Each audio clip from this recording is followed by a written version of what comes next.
Folks, we are back here at WrestlePurious headquarters for another quick news update. Let's get straight to it. Before we do, though, please like the video, subscribe, all that good stuff. Monty, we have a lot to talk about. Big weekend, right? Let's get with the big story that may not even be a story. Roman Reigns. Wow. He's in the news, it's fair to say, right? Let's get into it. Okay, so as many people already may know, Roman Reigns was performing at a live event for WWE in Trenton, New Jersey, I believe. Mm-hmm. He cut a promo to the crowd. It was kind of just an appreciating the fans. And then he started saying things like, I'm not sure if he's going to be back here again.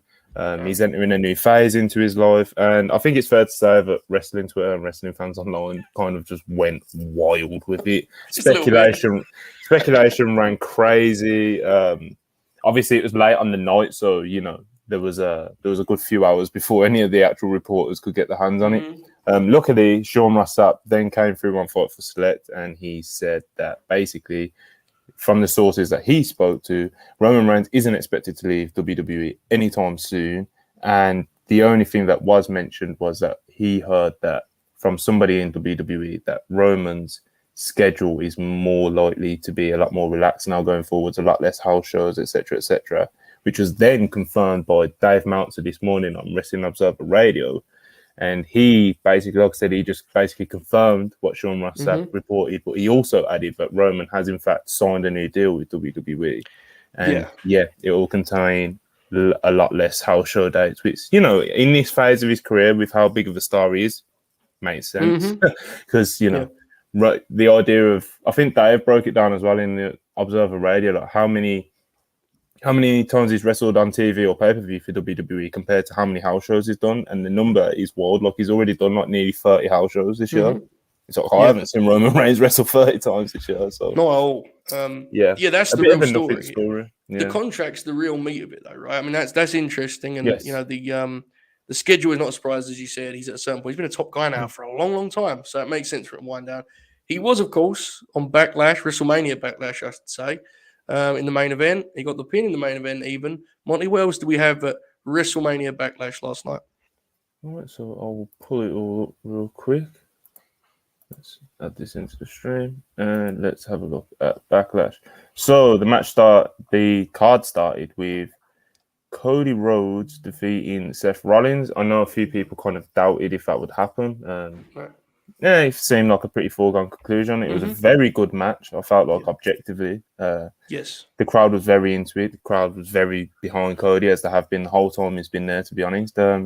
Really nothing bad to say about it, to be honest. Agreed. They protected Seth some. It was a really good match, absolutely. Yes. Then we had Bobby Lashley versus Omos. Omos defeated Bobby Lashley, which, it was an experience, if you like big guys. Then we had AJ Styles versus Edge, and they had a match which had a lot of eyeballs on it, to be honest, especially from the nerds on the internet like ourselves, who wasn't exactly impressed by AJ Styles versus Edge at WrestleMania. So hopefully people were hoping that they would deliver on this. I think it's fair to say that they delivered better than they did at Mania, but the match still just it wasn't a blow away, but it wasn't bad. Nothing really to slander or praise about it too much. Then the only reason this is getting kind of singled out is because after the match, Rhea Ripley aligns herself with with Edge. AJ Styles, that would have been much better, but we're not that lucky, unfortunately. She aligned herself with Edge. She's now part of Judgment Day with Edge and Damian Priest. It's a decision that a lot of fans were expecting. Some fans like ourselves were probably hoping they wouldn't particularly go through with it. But, you get what you get. It's happened now. So hopefully it works out for her. But, we'll see. Okay, so next we had Charlotte Flair losing her SmackDown Women's title to Ronda Rousey in a I Quit match. And I think I said to you yesterday, look, this match was either going to be a bit of a stinker or they're going to surprisingly over-deliver. And I think it's fair to say that we got the latter. It was a good match, honestly. Very physical. Very, very physical. Yes, definitely. The WrestleMania match was physical, but it was so disjointed and weirdly paced that it just didn't have that heat and feel to it. This was a lot better. They brawled all over the place. Yeah, they've done a lot of cool stuff. Ronda Rousey said bitch a lot. Yeah, man, this was real good. And like I said, it was either going to go one of two ways. Luckily, it went the good way for us fans and people watching it, especially for fans of Ronda Rousey like myself. Feels like on this second run in WWE, the victory laps we're going to get regarding Ronda Rousey are going to be far and few between. Yeah. But this is one of them. So if you're a Ronda Rousey fan, milk this as much as you can. Next, we had Madcap Moss versus Happy Corbin, which was it was fine. Like we said, again, going to yesterday's podcast, but it was fine. It was, Moss got the win, which was, I believe, the right decision.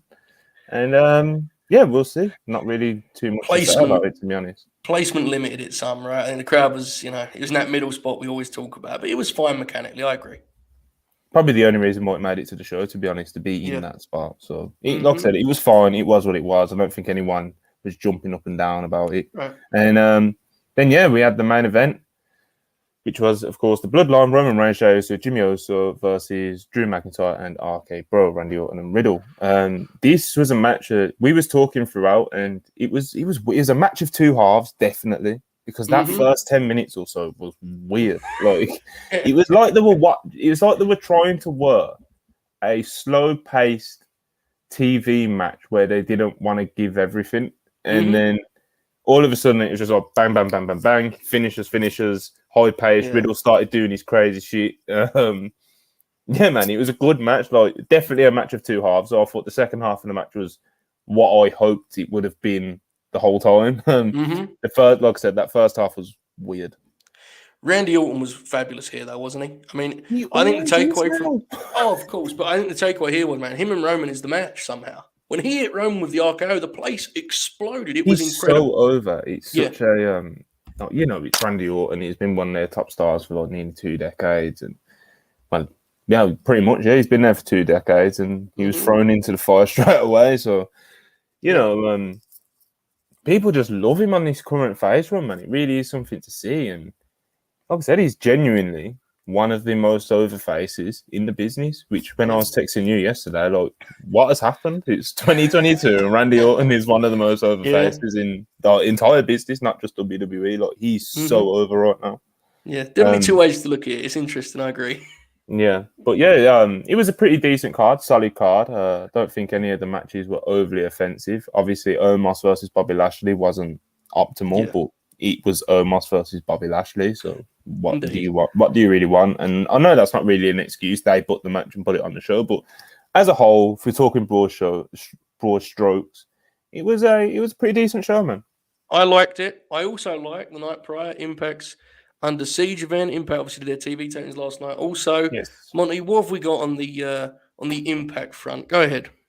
Okay, so I'll try to do the main results. Yeah, the heavy hitters. We don't need to, but it's all here. So if anyone wants to actually read it, I'll highlight it for you people who are watching. But yeah, we had Rich Swann defeating Laredo Kid and Speedball Mike Bailey in the pre-show, which sounds pretty wild to me. Their roster's better than you think, man. It is. It's weird. It is. It's just to quickly fly over this because I know we're trying to do a news roundup, but Impact's roster is kind of like when I hear about another promotion or if one of the other promotions outside of the top 2 are doing well, one of the first things you ask when you're talking to someone about is like, who have they got? Yeah. And when you get listed the names, you want to know what are they doing? And I feel like Impact kind of nailed the first part of it, but that second part is a bit, because if you're like, they've got Laredo Kid, Chris Bay, Speedball, Josh Alexander, yada, yada, yada. It's like, well, all hail, but when you start watching it and seeing how they kind of like put the programs and how it feels a bit all over the place, it's a bit weird. But this is obviously a great match and a bit weirdly placed on the pre-show. It kind of shows their weird depth that they have. Gazelle Shaw defeated Madison Rayne. Chris Sabin defeated Steve Macklin, which, Steve Macklin's the man. Chris Sabin's the man. Great stuff. Tara Valkyrie defeated Deonna Purrazzo for the Triple A Women's Championship, basically. Ace Austin defeated Trey Miguel, X Division Championship. Honor No More defeated Bullet Club, which surprised some people, but Bullet Club are, they're moving back over to Japan, it seems. So I guess when you break it down, it's not too, I don't know, it's a weird one. Yeah. Tash Steels defeated Havoc for the Knockouts World Championship, which was, that's what it was. The Briscoes defeated Violent by Design for the Impact World Tag Team Championships. Briscoes just deliver in every way, to be honest. On fire right now, man. They are on fire. Yes. Then in the main event, Josh Alexander defeated Tomohiro Ishii for the Impact World Championship. And also on this show, we got the debut of Mia Yim. Yes, and she's going to be sticking around, right? Is the news, Monty? Yes, she's going to be sticking around. So she appeared on Impact at the show, and then, of course, with Impact, because they're so kind of weird, like people show up on there, then they don't sign, then sometimes they do, and it's like you never really know. So after she appeared, Shawn Rossap on Fightful Select then reported that she had indeed signed for Impact. So yes, she is part of the Impact roster, but in an interesting tidbit, he also said that the contract is only 6 months. Wow. Okay. So that try push before you buy.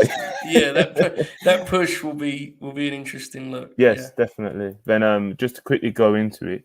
So the day after, of course, Impact done some TV tapings. There was a picture going around on Twitter that they had only sold 75 tickets for these tapings, which was a lot of people got a hold of that and were quote tweeting and saying what they were saying. And but then there was an interesting tweet that came out a few hours later, and someone else screenshotted the updated ticket map, and it seemed like they pretty much sold out the show. And it was like, wow, they've done that pretty well in a few hours. Yeah. Basically, what had happened is, according to Dave Meltz on this morning's Wrestling Observer Radio, was basically they just free ticketed the whole thing pretty much. Oh, God bless. And yeah, man, like apparently like 4 or 5 hours before the show, they just done a crazy ticket giveaway of just giving people tickets. So, I guess that's better than it being actually empty. Yes, and more importantly, you avoid quote tweet dunks, which is always very important in life. So yes, that was a worthwhile loss in my view, brother. Okay, so one of so two big takeaways from the tapings. Spoilers, if you don't want to know. Eric Young won a gauntlet to become the number one contender for the Impact World Championship versus Josh Alexander at Slammiversary, I believe, which is a main event, which is a choice, but I think we'll just leave that as that. And also, it was announced by Gail Kim, I believe, that Impact will be hosting I think it's called something like the Queen of the Mountain tournament. Yes, and that should be good. That should be good because on the higher end of their female roster, they do have some pretty good talent. So and it kind of continues their opportunities they get over there, which is something that is genuinely positive about that place. So good stuff. Mia Yim sticking around in Impact Wrestling. It appears Bret Hart maybe sticking around at home, Monty. Is that? Yes, is that there it is. Bret Hart, I'm happy at home. God bless. Yeah, of course, with all the hints from FTR and CM Punk and you name it on AEW television, a lot of people have, we've all been calling for. It'd be nice to see Bret, with the Owen Hart tournament going on, and of course, all the respect for talent like FTR and Punk have for him. It would have been nice to see him, but it does feel like that's not happening. So Lucha Libre Online caught him at an event, it seemed. It seemed like one of those on-the-spot interviews. Yeah. It's just like Bret can have a few words. And he basically just said, he's happy to help a lot of the AEW talent. He talks to them on the phone all the time. He can always pinpoint little things out to make a difference in people's matches. But he's a guy that likes being home. So they're going to have to call him. He says he wish he could go back and do more stuff, but he's a lot older. He's a lot older now. It's harder for him to keep flying around and doing that sort of stuff. He's got to pick his days. He can do stuff, but he does put AEW over. Mentions that he sees a lot of the stuff they're doing and he loves what they're doing. But yeah, at the end of the day, he is happy at home. We kind of predicted that much, right? It felt like that was going to be the case, but there you go. Yeah, he then done his pretty much. It's kind of sad reading this because it's kind of like a running joke now, but Bret Hart's going to get his digs in on Goldberg. But when he kind of elaborates like he has here, where he talks about, it's nice seeing Stone Cold Steve Austin get his retirement, do it properly in front of all those fans at Mania in his home state. And, he talks about how he never really got to do that, and that's obviously that then leads to the justified bitterness towards Goldberg that he has. And he talks about, how Goldberg kicked him in the head and he had to retire. And now Goldberg's flying around to Saudi Arabia making millions. And he says that he obviously also says that he don't even think Bill Goldberg gives a shit, to be honest, which is, it's like I said, it's become a running joke that Bret does throw these shots at Goldberg just out of nowhere sometimes. But, it is a bit of a bummer. It's not, He is. Punk, kind of shared a similar sentiment, and I think you see the root of it here. It's a shame for sure. Yeah. Cesaro, he has been at home as far as I know, but he appears to be leaving soon. He may have something coming up here. Yes, he's alive. There's an update. It might not be anything too exciting for wrestling fans, but it is a pop. Cesaro tweeted this the other day, and the caption soon, and he is wearing what looks to be Claudio's calf merch, which is like I said, it's a pop. It's nice. It's nice to know that he's alive and he's out there and he's doing stuff, and it seems like a pretty cool little venture that isn't going to kill him financially or anything. It's nice, man. It's nice to see him as about. Hopefully we get some updates soon on where he'll end up, or we actually see him soon. But yeah, man, he's that's Cesaro. That's the latest on Cesaro. The name's interesting. At Claudio CSRO, which is how you trademark the latter part. I'm not going to share my opinion on that right now because I'm too big of a fan to do so. But hopefully that's the coffee part of it. And Claudio Castagnoli is back on the wrestling front. One of the great wrestlers, obviously. Folks. Yes. That about covers everything today, right, Money? That's today's news as far as I know. Yes. There you go, folks. That's today. It was a packed weekend. We hope you enjoyed all the wrestling you watched. We hope you stick with us here at Purist. We're going to try and give you these updates daily or something close to it at least. Please subscribe. Please like. Until the next one, keep grinning. All hell.